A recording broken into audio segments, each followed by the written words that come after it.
Alors bonjour à tous, je vous présente aujourd'hui une petite vidéo qui va concerner l'ordonnancement. Alors tout d'abord, qu'est-ce que l'ordonnancement? Eh bien c'est l'ensemble des processus de planification d'un projet et à travers le cahier des charges que je vais vous fournir, on tentera d'utiliser deux outils pour cette planification. Tout d'abord l'outil PERT et puis l'outil Gantt. Alors pour rappel, l'outil PERT ou Project Evaluation and Review Technique, alors c'est une méthode de gestion projet développé par la marine américaine dans les années 50 qui permet d'optimiser les processus de construction. Donc elle permet de résoudre les problèmes d'organisation, de déterminer le chemin critique qui est le chemin le plus court pour faire le projet technique, alors sous réserve qu'on ait les effectifs adéquats aussi. Et puis elle permettra aussi de représenter l'ordonnancement des tâches sous la forme d'un diagramme ou réseau. Quant à l'outil Gantt, il viendra généralement en complément de l'outil PERT. C'est un outil graphique qui donne une gestion des temps plus visuelle que l'outil PERT, du moins à mon sens, et qui permet d'avoir une vision plus réelle de l'enchaînement des tâches lors d'un projet. Alors l'étude de ces deux outils risque d'être un peu longue, c'est pourquoi en fait je vous propose de le faire sous plusieurs vidéos. Alors il y en aura une première qui concernera la création d'un réseau PERT, et puis une seconde qui concernera donc la création du diagramme de Gantt, et puis on finira par lisser les effectifs et conclure. Alors commençons l'apprentissage de ces deux outils à travers le cahier des charges que je vous présente. Il s'agira ici de venir gérer et planifier les opérations de maintenance sur une unité de production. Le projet de maintenance autour de cette unité de production comprend 11 tâches de A à L et chacune d'elles aura une durée spécifique et un nombre d'effectifs nécessaires spécifiques également. Pour être plus concret, si je choisis la tâche A, je vois que la durée nécessaire pour effectuer cette tâche sera de 4 jours et que les effectifs nécessaires pour la réaliser seront de 3 personnes. Il est également indiqué que la durée de projet devrait être réalisée en moins de 15 jours et que le service de maintenance ne dispose que de 8 personnes pour réaliser ce projet. Alors commençons maintenant à réaliser notre réseau PERT.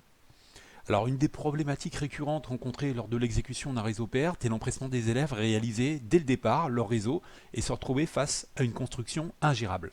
C'est pourquoi je vous propose de réaliser une préétude, donc une étude préalable de celui-ci, afin de déterminer les cheminements principaux et ne pas être surpris par les différentes connexions que notre réseau nous imposera. En temps normal, je vous rappelle que lors de la construction de notre réseau PERT, les arcs fléchés sont les tâches et les ronds entre ces tâches sont des nœuds nous permettant d'accéder aux tâches suivantes. Et c'est à l'intérieur de ces nœuds que sont indiquées les dates au plus tôt en haut du nœud à gauche et les dates au plus tard en haut du nœud à droite. Ceci sera donc une règle à respecter lors de la construction de notre réseau PERT. Mais lors de cette préétude, nous allons faire plus simple. On va juste dessiner des flèches représentant les liens d'antériorité entre les différentes tâches.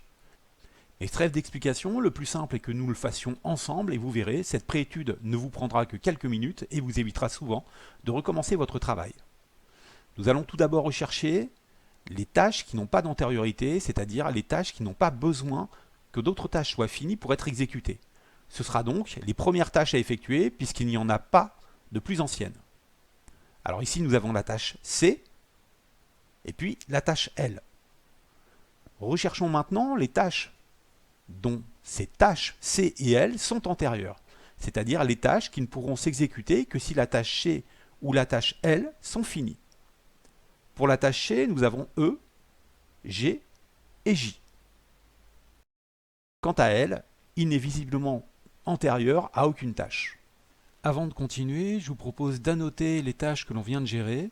Cela nous permettra d'avoir une meilleure visibilité sur le travail qui reste à faire. Recherchons maintenant les antériorités des nouvelles tâches que nous venons d'inscrire. Nous avons besoin de G pour exécuter H et I, mais également de G pour exécuter A. Mais attention, A a également besoin que E soit terminé avant de s'exécuter. Et là où je l'ai placé, si je trace une flèche de E jusqu'à A, mes réseaux vont se croiser et mon graphique va devenir illisible. C'est pour éviter ce genre de piège que cette étude préalable est importante. Je vais donc déplacer A et le positionner dans un endroit plus adéquat afin qu'il soit représenté avec toutes ses antériorités dans mon graphique et que celui-ci reste lisible. Mettons à nouveau à jour notre petit tableau afin de voir les tâches inscrites et puis le travail restant à faire. On va maintenant se déplacer sur la branche du bas et essayer de trouver de qui J est l'antériorité. Alors grâce à mon tableau, j'arrive à trouver que la tâche J est antérieure à la tâche B, c'est-à-dire qu'il faut d'abord finir J pour que la tâche B puisse s'exécuter.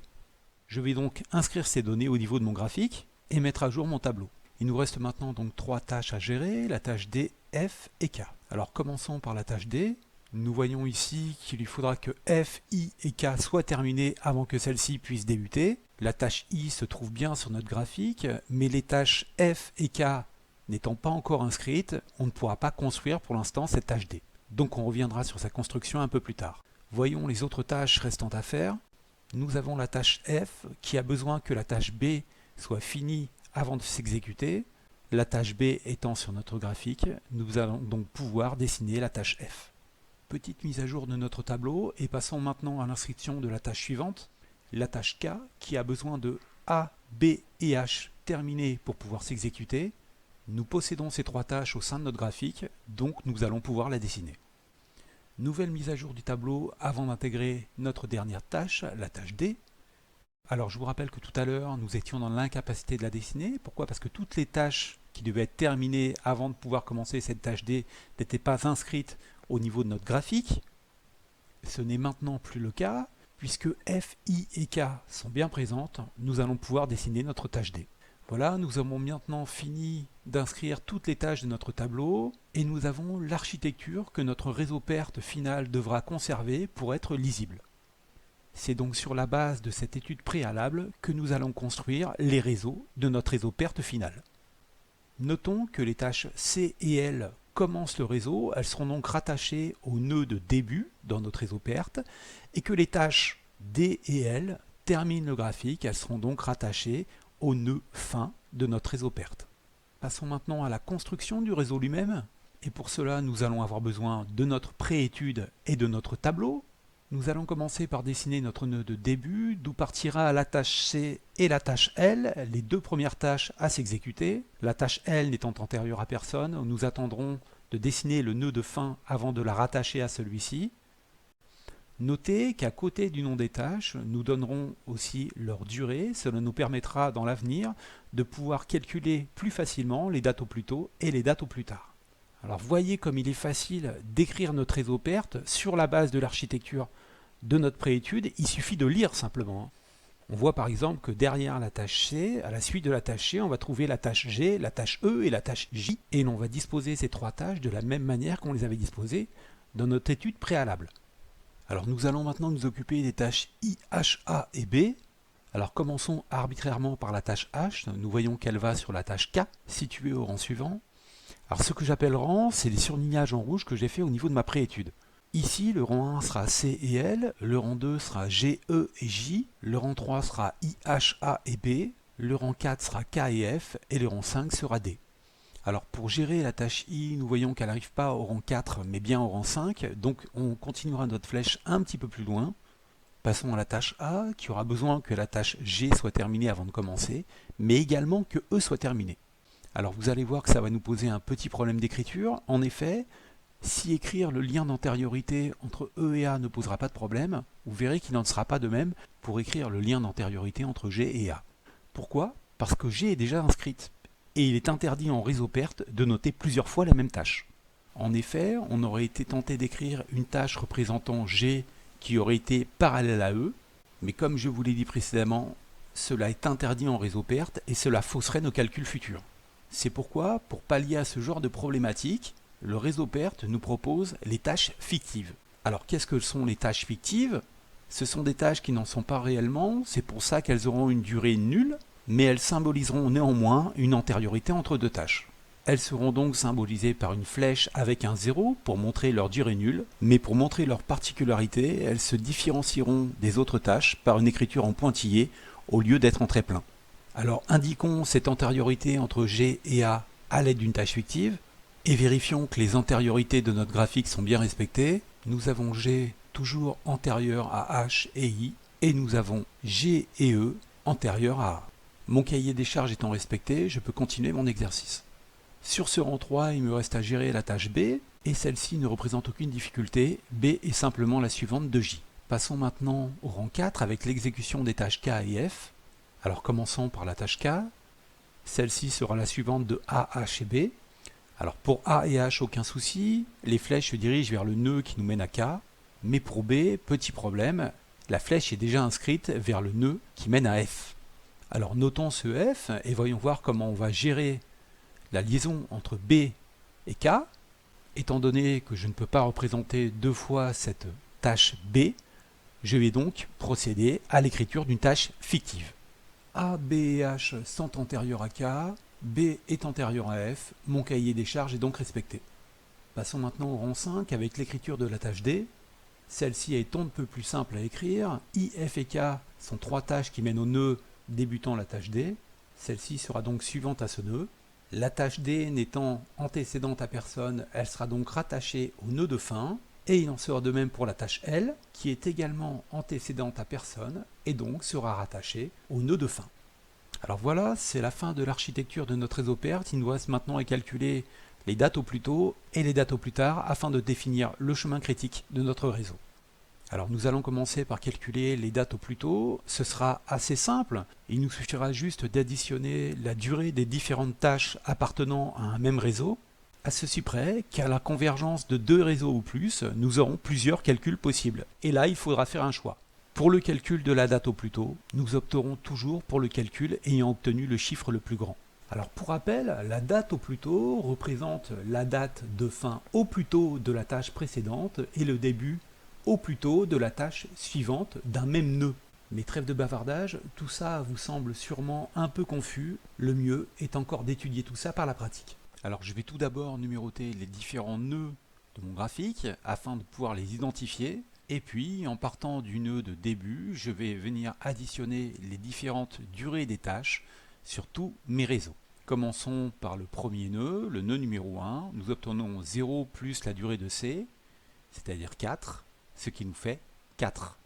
Passons maintenant au nœud numéro 2, où il faudra venir ajouter la durée de la tâche G à notre ancien calcul, c'est-à-dire 4, ce qui nous fera 4 plus 2, 6.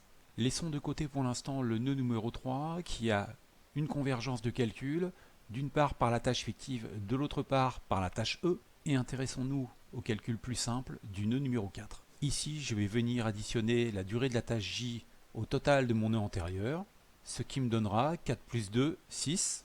Revenons maintenant au nœud numéro 3 qui n'a pour seule difficulté qu'une convergence de calcul.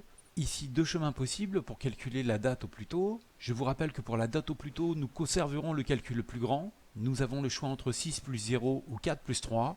Nous prendrons le plus grand, 4 plus 3, 7. Le nœud numéro 6 ne présentant aucune difficulté liée à des convergences de calcul, cela nous donnera 6 plus 2, 8. Passons maintenant au nœud numéro 5 qui présente la convergence de 3 calculs possibles.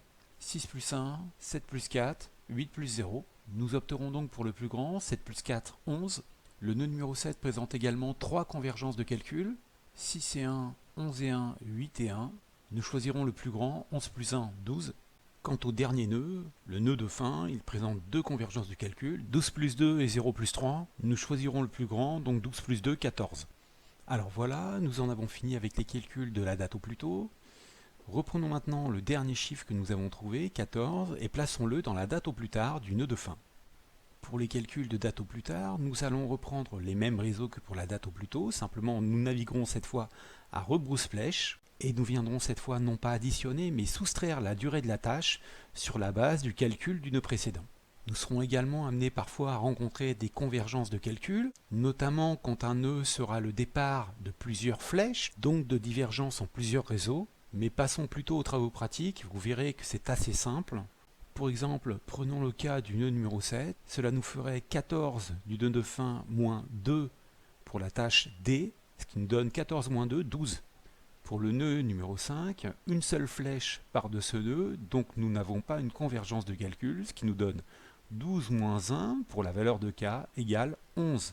Même chose pour le nœud numéro 3, 11 moins 4, 7. Pour le nœud numéro 6, nous avons une divergence partant de ce nœud, puisqu'il y a deux flèches qui partent de ce nœud.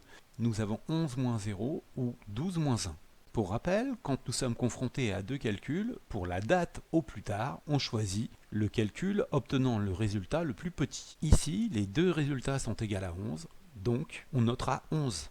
Passons maintenant au nœud numéro 3 qui ne présente pas de difficulté de calcul, ce qui nous donnera 11 moins 2, 9. Le nœud numéro 2 est à l'origine de 3 départs, il présentera donc 3 calculs possibles, dont nous retiendrons le plus petit, 12-1, 11-1 ou 7-0. Nous conserverons 7-0, c'est-à-dire 7. Le nœud numéro 1 présente également 3 possibilités de calcul, 7-2, 7-3 ou 9-2. Nous prendrons 7-3 égale 4. Quant au dernier nœud, le nœud des débuts, nous serons confrontés à 2 possibilités de calcul, 4-4 ou 14-3. Nous conserverons le plus petit des deux chiffres, c'est-à-dire 4-4, 0. Alors voilà, nous avons fini tous nos calculs sur notre réseau PERT. Reste maintenant à définir le chemin critique, c'est-à-dire la séquence de tâches ne disposant d'aucune marge. Celle-ci sera très simple à repérer car l'absence de marge se verra au sein du nœud. En effet, au sein d'un même nœud, la date au plus tôt sera égale à la date au plus tard. Alors repérons ces fameux nœuds. Nous avons le nœud de début, puis le nœud numéro 1, puis le nœud numéro 3, puis le nœud numéro 5, puis le nœud numéro 7 et enfin le nœud de fin. Notons maintenant les tâches par lesquelles nous sommes passés pour obtenir ces calculs de date au plus tôt et date au plus tard de même valeur. Nous obtenons C, E, A, K et D. Ce sont ces mêmes tâches qui ne bénéficient d'aucune marge et qui, mises bout à bout, vont définir le chemin le plus court pour exécuter le projet. Ici, ce sera 14 jours, chiffre correspondant à la date au plus tôt ou date au plus tard de fin de projet. Pour avoir une vision plus complète de notre réseau PERT, nous pourrons associer à chaque tâche le nombre d'effectifs qui leur est attribué, ce qui nous donne A3, B4, C4, D8, E4, F1, G2, H4, I4, J2, K7 et L3. Alors voilà, notre réseau PERT est terminé. C'est celui-ci qui va nous servir de base pour étudier le diagramme de Gantt que nous verrons dans une prochaine vidéo. Cette vidéo est donc terminée. Merci à tous et à très bientôt.